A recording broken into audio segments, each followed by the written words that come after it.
ಭಕ್ತಿಗೆ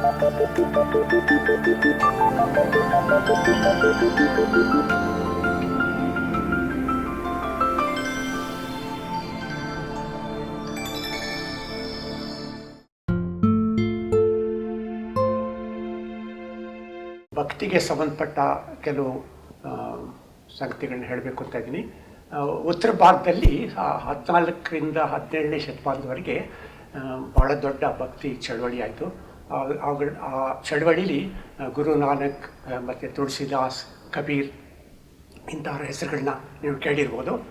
ಹಾಗೆಯೇ ದಕ್ಷಿಣ ಭಾರತದಲ್ಲಿ 6ನೇ ಕ್ರಿಸ್ತಶಕ 6ನೇ ಶತಮಾನದ ಕ್ರಿಸ್ತಶಕ 11ನೇ ಶತಮಾನದವರೆಗೆ ಭಕ್ತಿ ಪ್ರಧಾನವಾದ ಚಳವಳಿ ಶುರುವಾಯಿತು.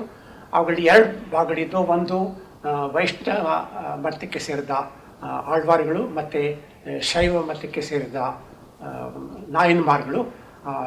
ಇಬ್ಬರುಗಳ ಅನೇಕ ಕೃತಿಗಳು ಇದರಲ್ಲಿ ಪ್ರಖ್ಯಾತವಾದವು ತಮಿಳುನಾಡಿನಲ್ಲಿ.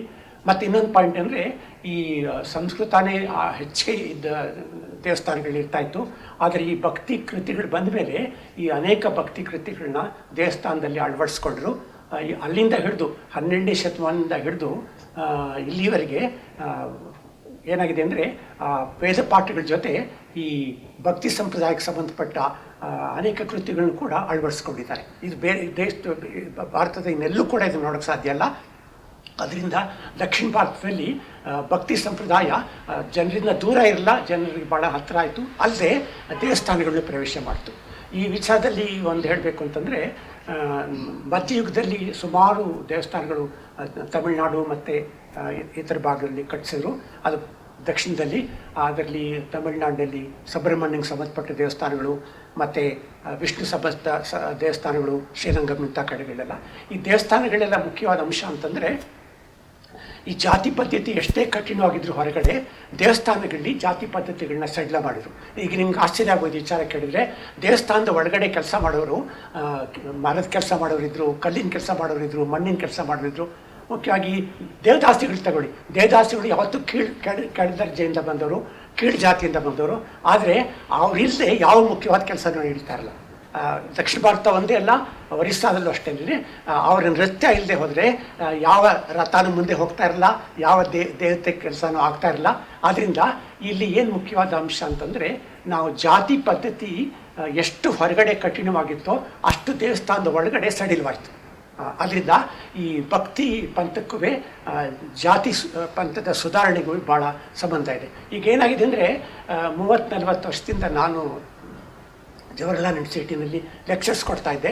ತುಂಬ ಜನ ಹೊರಗಡೆಯಿಂದ ಬಂದವರು ವೆಸ್ಟರ್ನರ್ಸ್. ಅವ್ರೇನು ಮಾಡ್ತಾರೆ ಅಂದರೆ, ಈ ಜಾತಿ ಪದ್ಧತಿ ಇರೋ ಕಠಿಣತೆ, ಒಬ್ರನ್ನೊಬ್ಬರು ಕಂಡ್ರಾಗಲ್ಲ, ಒಬ್ರನ್ನೊಬ್ಬರು ಮುಟ್ಟಲ್ಲ, ಇದನ್ನೇ ಹೇಳ್ತಾರೆ.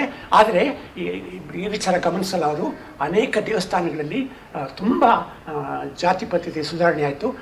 ಅದರಿಂದ ಈ ನಾವೇನು ಹೇಳ್ಬೋದು ಅಂದರೆ, ಇಂಡಿಯಾದಲ್ಲಿ ಕಾರ್ಡ್ಸ್ ಅಂತಾರೆ ಜಾತಿಗಳಿಗೆ. ಆ ಕಾರ್ಡ್ಸ್ ಎಲ್ಲ ಎಕ್ಸ್ಕ್ಲೂಸಿವ್ ಆದರು. ಅಂದರೆ ಒಬ್ಬರನ್ನೊಬ್ಬರು ಮುಟ್ಟಬಾರ್ದು, ಒಬ್ಬರನ್ನೊಬ್ಬರ ಜೊತೆಲಿ ಕೂತ್ಕೊಂಡು ಊಟ ಮಾಡಬಾರ್ದು. ಆದರೆ temples have always been inclusive. ಆದಷ್ಟು ಜಾತಿಗಳನ್ನ ಒಳಗೆ ಸೇರಿಸ್ಕೊಳ್ತಾರೆ ಟೆಂಪಲ್ಸ್. ಆಮೇಲೆ ನೋಡಿ, ಅರ್ಚಕ ವರ್ಗಗಳು ತಗೊಳ್ಳಿ, ಎಲ್ಲರೂ ಬ್ರಾಹ್ಮಣರಾಗಬೇಕು ಅಂತ ಏನಿಲ್ಲ. ನಿಮ್ಗೆ ಆಶ್ಚರ್ಯ ಆಗೋದು, ಒರಿಸ್ಸಾದ ಅತ್ಯಂತ ಭವ್ಯವಾದ ದೇವಸ್ಥಾನ ಲಿಂಗರಾಜ ದೇವಸ್ಥಾನದಲ್ಲಿ 30 ಜನ ಪ್ರೀತಿಸಿದ್ದಾರೆ, ಅಲ್ಲಿ 12 ಜನ ನಾನ್ ಬ್ರಾಹ್ಮಿಣ್ಸ್ ಇದ್ದಾರೆ. ಹಾಗೆಯೇ ಅನೇಕ ದೇವಸ್ಥಾನಗಳು ಕೂಡ ಈ ಅರ್ಚಕ ವರ್ಗದಲ್ಲಿ ಬ್ರಾಹ್ಮಣರು ಅಲ್ಲದವರು ಕೂಡ ಬಂದರು. ಯಾಕೆಂದರೆ ಅರ್ಚಕ ವರ್ಗದವರಿಗೆ ಬೇಕಾದ್ದು ಜಾತಿ ಅಲ್ಲ. ಯಾವ ಶಾಸ್ತ್ರದಲ್ಲೂ ಅರ್ಚಕ ಇಂಥ ಜಾತಿಗೆ ಸೇರಿದವರು ಅಂತ ಹೇಳಿಯಲ್ಲ. ಆದರೆ ಏನು ಬೇಕು ಅಂದರೆ ಒಂದು ಸಂಸ್ಕಾರ ಬೇಕು ಅರ್ಚಕನಿಗೆ. ಒಳ್ಳೆ ಬಟ್ಟೆ ಹಾಕಬೇಕು, ಮಡಿಯಾಗಿರಬೇಕು, ವ್ರತಗಳನ್ನ ಮಾಡಬೇಕು, ಇವೆಲ್ಲ ನಿಯಮಗಳಿವೆ. ಆದರೆ ಇಂಥ ಉನ್ನತ ಜಾತಿಗೆ ಸೇರಿದವನು ಅಂತ ಎಲ್ಲೂ ಬರೋದಿಲ್ಲ. ಆದ್ದರಿಂದ ಏನು ಮುಖ್ಯವಾದ ಅಂಶ ಅಂತಂದರೆ, ನಮ್ಮ ದೇವಸ್ಥಾನದೊಳಗೆ ಇನ್ಕ್ಲೂಸಿವ್ ಕಲ್ಚರ್ ಡೆವಲಪ್ ಆಯಿತು, ಇನ್ಕ್ಲೂಸಿವ್ ಕಲ್ಚರ್. ಆದರೆ ಮನೆಗಳೇನಾಯಿತು, ಮನೆಗಳಲ್ಲಿ ಮಠಗಳಲ್ಲಿ ಈಗಲೂ ಕೂಡ ಒಂದು ಜಾತಿ ಪದ್ಧತಿ ಇದೆ. ಅವು ಎರಡೂ ಕೂಡ ಮಧ್ಯೆ ಸ್ವಲ್ಪ ಕ್ಲಾಶ್ ಆಗುತ್ತೆ, ಇಲ್ಲ ಅಂತ ಹೇಳೋಕ್ಕಾಗಲ್ಲ. ಈಗ ಒಂದು ವಿಚಾರ ಹೇಳ್ತೀನಿ, ನೀವು ಶೃಂಗೇರಿಗೆ ಹೋಗಿ, ಹೊರನಾಡಿಗೆ ಹೋಗಿ, ಯಾವ ದೊಡ್ಡ ದೇವಸ್ಥಾನಕ್ಕೆ ಹೋದರೂ ಎಲ್ಲರೂ ಒಂದೇ ಪಂಕ್ತಿಲಿ ಕೂತು ಊಟ ಹಾಕ್ತಾರೆ. ಅವರಾಗೆ ಅದ್ರ ಕೇಳಿದರೆ ಬೇರೆ ಪಂಕ್ತಿಲಿ ಕೂತ್ಕೊಳ್ತೀನಿ ಅಂದರೆ ಸರಿ, ಇಲ್ಲೇ ಹೋದರೆ ಊಟ ಹಾಕ್ತಾರೆ. ಆದರೆ ಯಾರೋ ಬಂದು ಏನಾಯಿತು, ನಾವು ದಿವಸ ಲೆಕ್ಚರ್ ಕೊಡ್ತಾ ಇದ್ದಾರೆ ಡೆಲ್ಲಿ ಒಳಗೆ. ನಾವು ರಾಘವೇಂದ್ರ ಮಂತ್ರಾಲಯಕ್ಕೆ ಹೋಗಿದ್ದು, ರಾಘವೇಂದ್ರ ಮಠಕ್ಕೆ. ಅಲ್ಲಿ ನಾವು ಬ್ರಾಹ್ಮಣರಲ್ಲ ಅಂತ ನಮ್ಮನ್ನು ಸೇರಿಸ್ತಿಲ್ಲ. ಆಗ ನಾನು ಹೇಳಿದೆ, ಒಂದು ವಿಚಾರ ಗ್ಯಾಪ್ ಕಟ್ಕೊಳ್ಳಿ, ಅದು ಮಠ, ಅದು ಪ್ರೈವೇಟ್ ಪ್ರಾಪರ್ಟಿ, ಅದು ಸರ್ಕಾರಕ್ಕೆ ಸಂಬಂಧಪಟ್ಟಿದ್ದಲ್ಲ.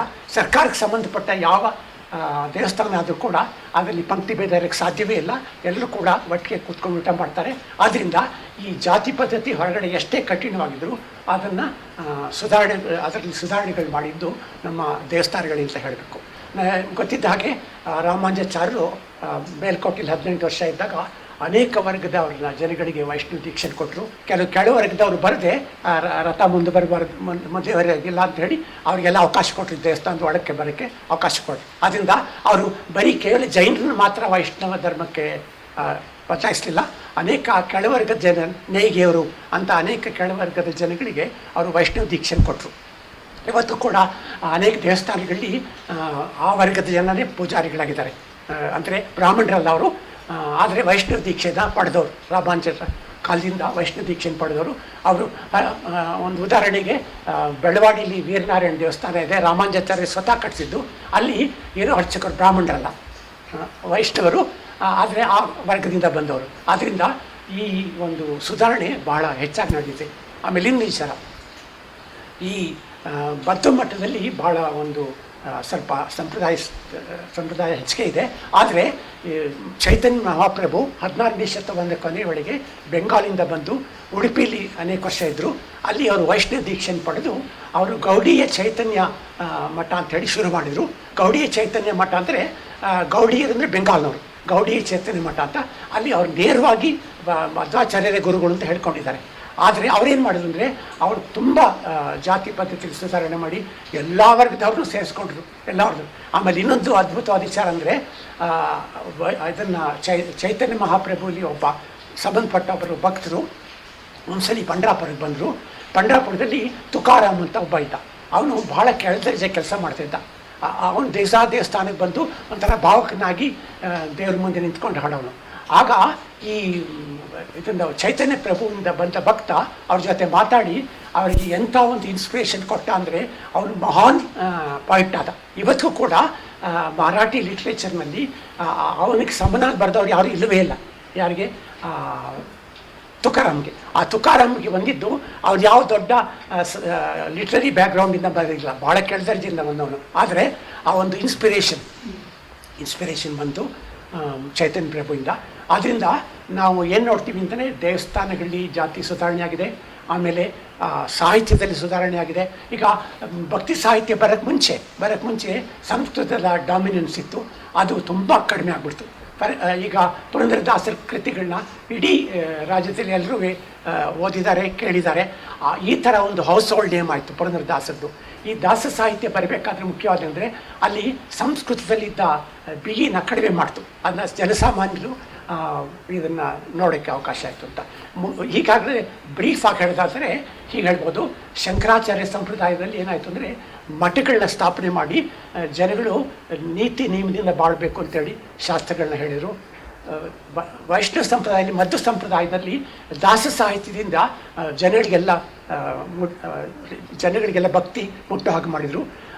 ಶ್ರೀ ವೈಷ್ಣವರಲ್ಲಿ ಇಡೀ ದಕ್ಷಿಣ ಭಾರತದಲ್ಲಿ, ಕರ್ನಾಟಕದಲ್ಲೂ ಸೇರಿಕೊಂಡು ಇದನ್ನು ಟೆಂಪಲ್ ಕಲ್ಚರ್ ಎಲ್ಲೆಲ್ಲೂ ದೇವಸ್ಥಾನದಲ್ಲಿ ಅವ್ರು ಇಲ್ಲವೇ ಇಲ್ಲ. ಅದೇ ಹಾಗೆ ದಾಸ ಸಾಹಿತ್ಯ ಪ್ರತಿ ಮನೆಯೊಳಗೂ ಹೋಯಿತು, ಮಧ್ವಾಚಾರ್ಯ ಪರಂಪರೆಯಲ್ಲಿ ಬಂದಿದ್ದು. ಹಾಗೇನೇ ಶ್ರೀ ವೈಷ್ಣವರು ಎಲ್ಲೆಲ್ಲಿ ನೋಡಿದ್ರು ಕೂಡ ದೇವಸ್ಥಾನಗಳಲ್ಲಿ ಒಳ್ಳೆ ಕೆಲಸ ಮಾಡಿದರು, ದೇವಸ್ಥಾನಗಳನ್ನ ಕಟ್ಟಿದ್ರು, ದೇವಸ್ಥಾನಗಳನ್ನ ನೋಡಿಕೊಂಡ್ರು. ಹೆಬ್ಬಾರ್ ಅಂದರೆ care taker of the temple ಅಷ್ಟೇ, ಅದು ಕಾಸ್ಟ್ ಅಲ್ಲ, care taker of the temple ಅಂತ. ಹಾಗೆ ಸೊ ಈ ಮೂರು ಮತಗಳು ಕೂಡ ಒಂದಲ್ಲ ಒಂದು ರೀತಿಯಲ್ಲಿ ಭಾಳ ಅದ್ಭುತವಾದ ಸುಧಾರಣೆಗಳು ಮಾಡಿವೆ. ಅದನ್ನು ಜ್ಞಾಪಿಸ್ಕೋಬೇಕು.